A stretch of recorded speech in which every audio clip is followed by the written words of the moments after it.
Praise the lord. ఆత్మీయ జీవితాన్ని బలపరచుట కొరకు ఒక చిన్న మాట.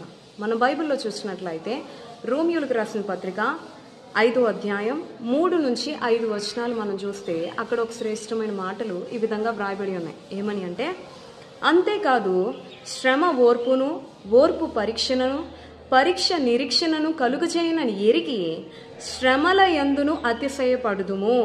ఎందుకనగా ఈ నిరీక్షణ మనలను సిగ్గుపరచదు. In Jesus name amen. ఇక్కడ భక్తుడైన పౌలు రోమా సంఘానికి రాస్తూ ఈ మాటలు సెలవిస్తున్నాడు. ఈ నిరీక్షణ మనలను సిగ్గుపరచదు. ఏ నిరీక్షణ అంటే, శ్రమ అంట ఓర్పు కలుగు చేస్తుంది, ఓర్పు పరీక్షలను కలుగు చేస్తుంది, పరీక్ష నిరీక్షణను కలుగజేయనని ఎరిగి శ్రమల యందు అతిశయపడేవారిగా ఉండాలంట. శ్రమల యందు అతిశయపడడం అంటే బహు కష్టం కదండి.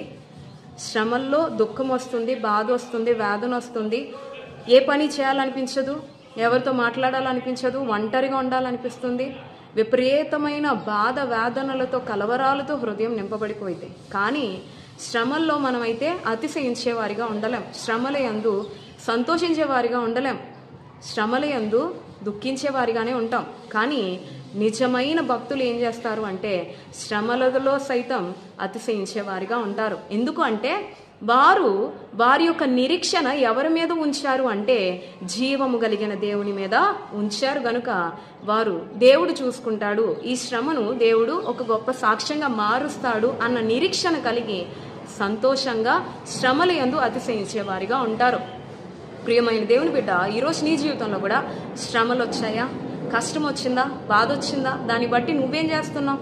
శ్రమల యందు కృంగిపోతున్నావా? లేకపోతే దేవుని యందు నిరీక్షణ కలిగి శ్రమల యందు అతిశయించే వ్యక్తిగా ఉంటున్నావా? ఒక్కసారి ఆలోచించు.